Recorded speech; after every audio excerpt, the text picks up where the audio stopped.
see. Ooh. Hello chip dippers, welcome to Retro Recipes, where the oldies are still goodies. And the past is truly a present. I'm Ladyfractic. And I am Perifractic, of course, and today we've got an aha-amazing story for you. So grab your synthesizers and your hairspray. We're going to be looking through the unheard versions of perhaps the best pop song ever written. It is, of course, a-ha's Take On Me, and it was released for the first time 40 years ago this week. It wasn't a hit then, and I bet you haven't heard these versions of the song. So welcome to this special edition episode of The Retro Show!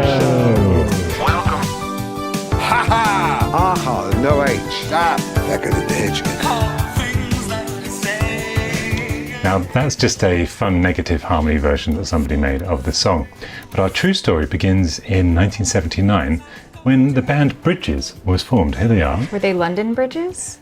No, Norway's Bridges. I don't know any of their bridges. There's the bridge Norway. But more famously, of course, one of their biggest exports is pop music. And two of these fine folks, I'm sure they're all very fine, I haven't met them all. Two of them are at least gorgeous. I'm sure the other two aged well. That's just Norway for you, isn't it? And, honestly. But the two that we're talking about are... Paul Wakhtar and Magne Verhommingen. Sprung that on her. But they recorded a song called Miss Eerie. Or is it Misery? Now, I hunted for years for a copy. I finally got mine on vinyl, so we're going to hear it in a second. But you'll definitely be able to hear the early DNA of a-ha's ultimate Take On Me. I've never heard DNA before. It's a different episode, but here is Bridges. By the way, grab your chewing gum, because this is also known as the Juicy Fruit song for some reason.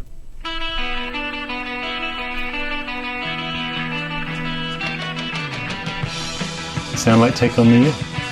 No. Okay. Wait for it. What if I don't want to? Fast forward. Here we go. There it is.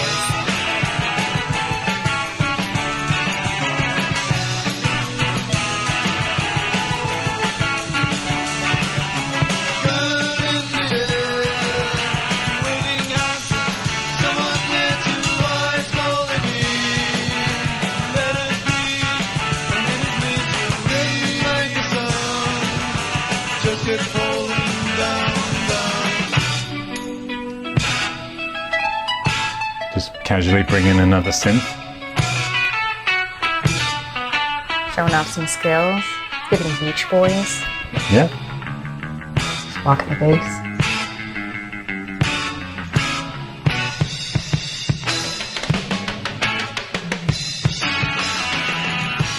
So there it is.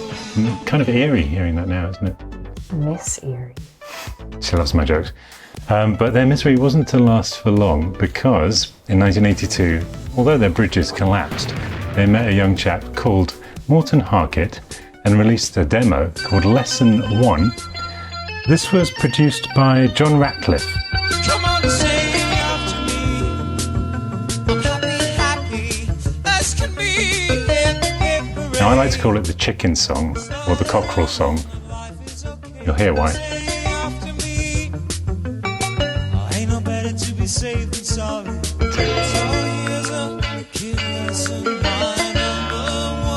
Lesson 1. Starts well, that moves with the sun. So needless to say, I'm on a Cockerel song. I'm me. I see. Okay. I feel like things like this is what the internet was invented for. Absolutely.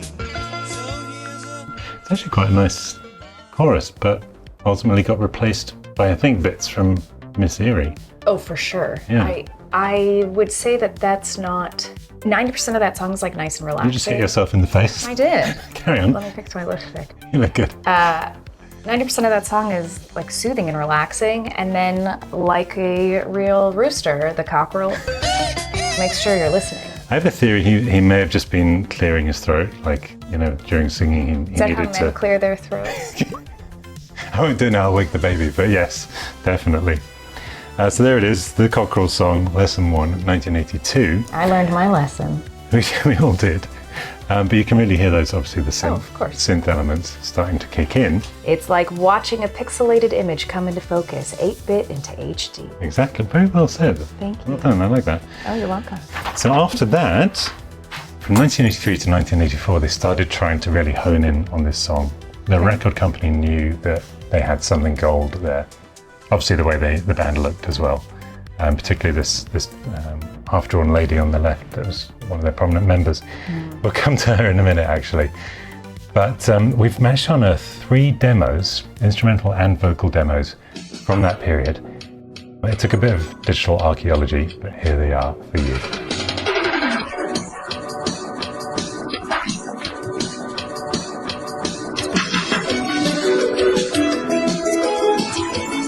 They got caught in a rain shower, famously, just before this photo shoot.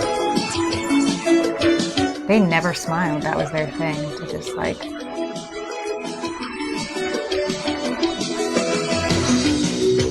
That's great.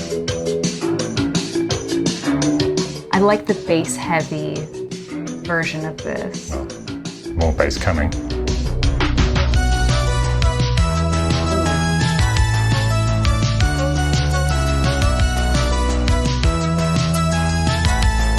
It's all about that bass. Yeah.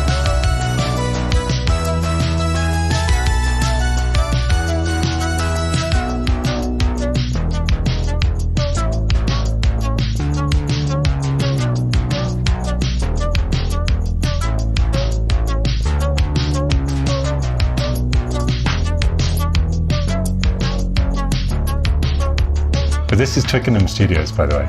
Oh. Famously just down the road from where I come from in Richmond.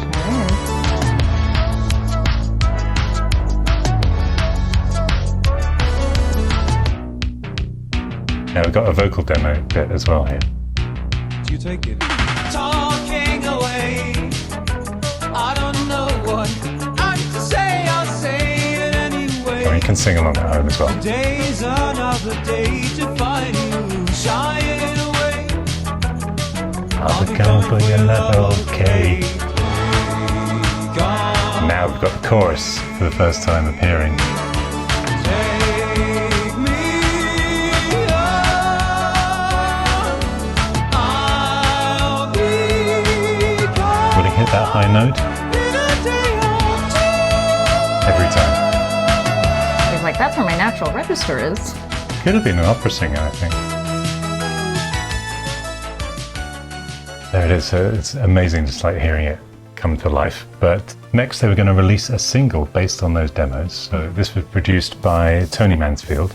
But unfortunately for them, it didn't actually take on. Hey, doing the puns is my job. It was good though. But here it is, complete with the worst music video ever made. Their words, by the way, not mine.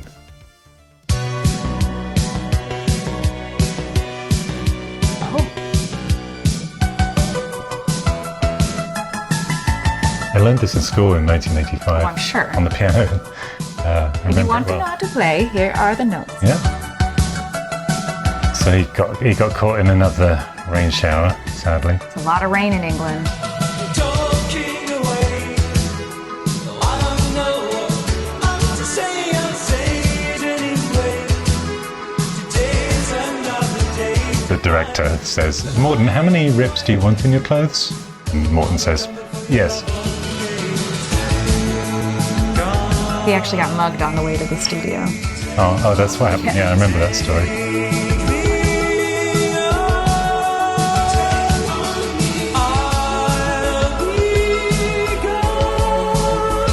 And it's like 90% there, but the synth isn't right for a start. We'll find out more about that in a sec. I love these orchestral stabs. Wait for it. Ooh. It's very Pet Shop Boys, very, I'm sure that's a Fairlight synth. But the synth isn't quite right. You should have played with 2 hands. Funny you say that, actually. We'll come to that.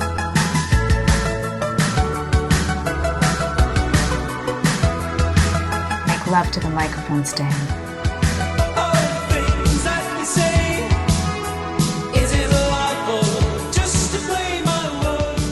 the sheen on his cheekbone. You have to purchase that today. It's Vaseline or something, isn't it? Well, he got caught in a rainstorm, so it might still be That's it. rain. But anyway, definitely better production than the demos. To me, more sonically interesting, the emulator sounds. But easier to say that in hindsight because we all know the other version. But unfortunately, they still didn't hit the high note, commercially speaking. I thought he hit the high note beautifully. He did. And then finally, in 1985, of course, they struck gold. Oh, actually, platinum. That's my job. With the version that we all know, which was produced by Alan Tarney. Now, we'll listen to that in a sec, just so we have the full progression. But we did find some audio takes from the 24-track original of warm-ups Morten was doing literally seconds before he recorded the final version. So what you'll hear here is this is very loose, he's just having fun because he knows it's not the main take. And I kind of like it. Check this out.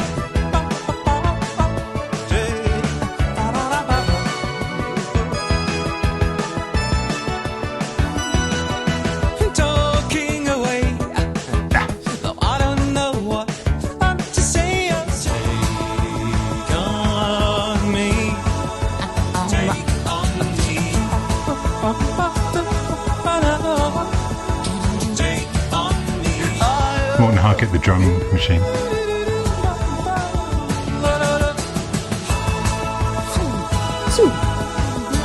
Well, no. He's not a cockerel. That's it. Got a little Kermity there. Yeah.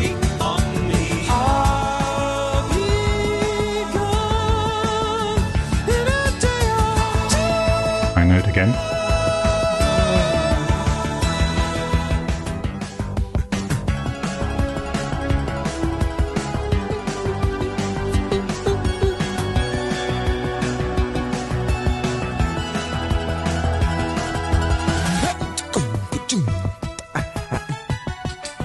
I bet he did that live. And beatboxing. Yeah. Norwegian beatboxing. Yeah. I love that.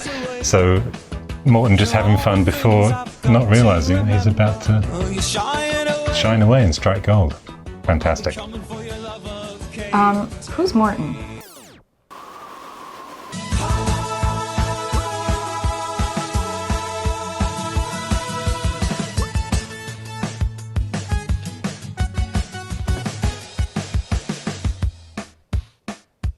There you go, and we even got a little solo parts from Paul and Mags there at the end on backing vocals, which you don't really hear in the final single. Mm-hmm. Now, for the retro tech fans, just before we hear how the final sounded, of course we all know it very well, here's a little word about some of the technology used to make the final one, including our beloved BBC Micro Model B computer over there. Yes, I'm not kidding. The thing to mention about AHA is they were desperate to prove something within the music business. They were from Norway, after all, and no one had really been from Norway. The first the producer that we had, Tony Mansfield, he was really in love with a machine called a Fairlight. I knew it. So he liked to put everything into this machine. And by doing that, he had to sort of discard a lot of the stuff we had in the demo to make it fit into this thing. I had a Juno 60 at the time. To record Take On Me, that riff was such an important part of the recording that was a perfect instrument for it. And Paul and myself worked on it to find the ideal sound, which we did, and that is the sound you hear on that record, and I think it's just so perfect for that record. We tried to make things sort of programmed sounding at those days, but we didn't actually have a computer. So we sort of played it like we were machines and tried to make it sound really contemporary. So while he had this old BBC computer that was kind of ancient even at the time, but it was very, very tight sort of timing-wise for the synths. So I got Paul and Mags to play at the same time on Take On Me. They had a keyboard each, and they were playing, and it was just so exciting. And it's also exciting to know that if you need new PCBs for your Fairlight sampler, you just visit PCB Way, where, like Chris Blythe's excellent Fairlight CMI series, you too can get great quality PCBs starting at just $5. Or if your timing's out of whack, fix up your BBC Micro Model B in the same way. Because as we all know, PCB stands for Pop Chart Beats, doesn't it? So actually, Alan Tarney reunited with the band for one of their most recent albums, and it really recaptures that spirit of Hunting High and Low, which was their first album. So check that out if you haven't. And of course, the final version had a groundbreaking music video to match. Absolutely. Over 2 billion views now on YouTube, which is almost as much as us. So now let's take on me.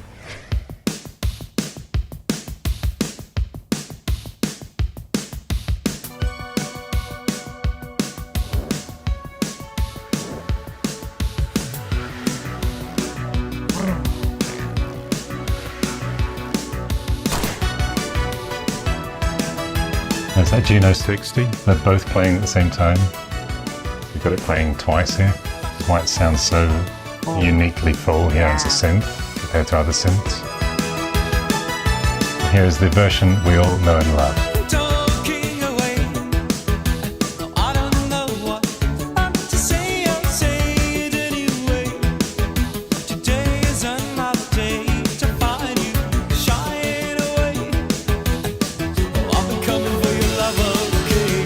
Take on me. Take on me. Take me on. Take on me. I'll be gone.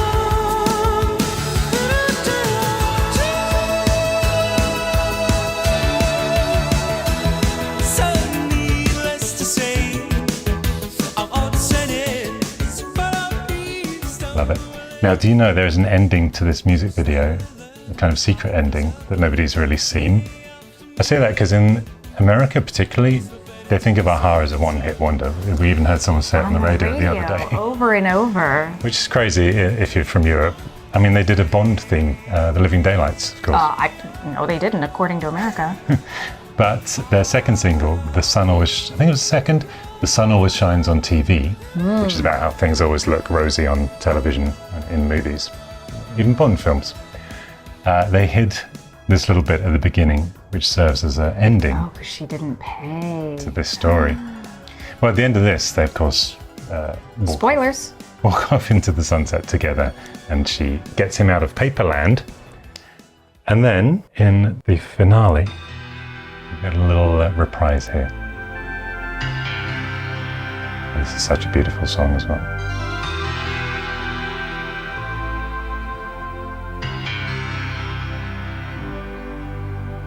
Touch me. How can it be? Oh, The sun always shines on TV. Hold me close to your heart. so sad. Touch I guess he was written out of the script, drawn out. Anyway, there you go. Yeah, that's sad. The end. The end. Or is it the beginning? Because you are watching The Retro Show on Channel 3. Why does it look like a... Never mind. Ah. You know the song as an American? I need a little more.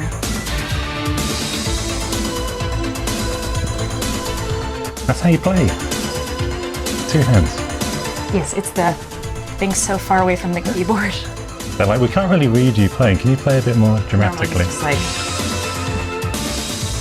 I reached inside myself and found nothing there to ease the Pressures of my ever-worrying mind.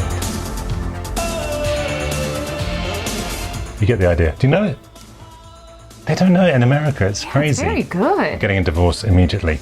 But there it is. The sun always shines on TV, on your TV. And what did we learn today from this story? That persistence pays off, and sometimes it takes 6 tries to get it right. Yep. If you are a struggling artist of any kind, a songwriter, musician, I hope this is, in all seriousness, a good message to you. Just to never give up, because you just never know when your song's going to take on. I mean, take off. Stole your pun there. Yeah. All right, well, that is it from us on the Retro Show. But now it is time for us to take off. You mean take on. Exactly. As always, thank you so much for watching. Subscribe and support below, and cheerio. Cheerio. One man can make a difference, Perry. Or one woman. Or dog. The Fractics, lone curators in a vintage world. The world of retro recipes. La la la la la.